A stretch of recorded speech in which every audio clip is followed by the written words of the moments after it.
Alright, the Nugs did not look ready to play at all, because defensively, there was just no resistance on the rock, and as I've said before, they've shown they can be susceptible on that first line. The Clips were just breaking it way too easily, and once that happens, they're basically doomed, because Jokic isn't a rim protector on that second line, so the Clips just got to touch paint non-stop for laser sprays in the first half. With or without a screen, it really didn't matter, because with one, they were exploiting the Nugs' bigs in a drop, so they were eating that space to get downhill, and without one, they were just beating their man off the dribble. The only player the Nugs were having their bigs high against was obviously James, because they didn't want him coming off clean in his screening actions, especially in those double drags, so Jokic was showing against him, but that wasn't making a difference without the physicality and effort as a team, and they were really just lucky to have dodged a good amount of open looks from deep. Otherwise, it would have been raining trays on top of the layup line they were giving up.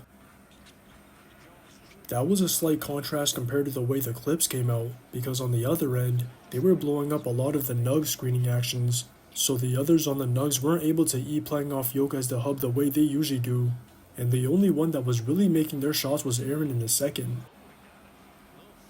But other than him, they had to either rely on runouts in transition or just Jokic getting his, because he was basically forced to score, and he was doing it in a variety of ways, so this was probably his most complete offensive performance to date. He was constantly running the floor for easy ones, he was traying it on the pop, he was getting downhill off an inverted, he was coming off middle pins, and he was killing in the post, because the Clips decided to let him play ones in his spots, so he got to fry their bigs, especially Lopez. If anything, this was probably the one game they should have doubled him, but them not doing so led to him giving Lopez 3 quick fouls in the first, and those fouls were really the Clips' only way of stopping him, because if they didn't, he was going to score. So once Ty Lue realized that later in the third, I think that was what forced him to make an adjustment.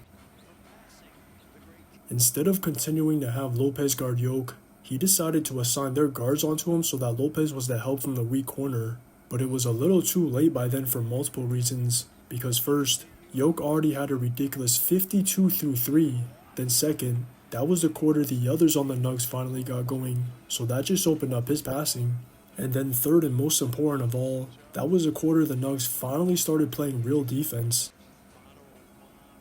It was obvious their effort increased, because they were way better in every aspect, from their ball pressure, to their help, to their rotations, and to the way they were forcing the rock out of Harden's hands, because whenever Jokic or Hardaway were in the action, it was basically a blitz, so they just started stagnating the Clips' offense. All James could do was turn the rock over, or take a tough pull from deep on ones, so that quarter eventually turned into a 21-point swing for the Nugs to go from down 5 at the start of it, to being up 16 by the end of it, and that just forced Ty Lue to basically wave the white flag in the fourth.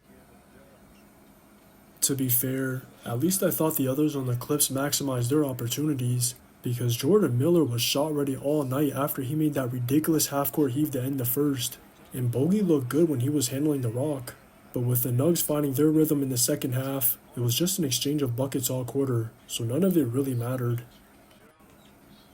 If the game remained competitive for the full 48, I believe Jokic would have scored 60 or even 70, because it was almost too easy for him throughout. And if it weren't for him smoking some bunnies early, he actually would have at least had 60, so it's only a matter of time before he sets a new career high. Just watch the tape. Jokic around the corner, and he drops another one in. So Jokic has 52.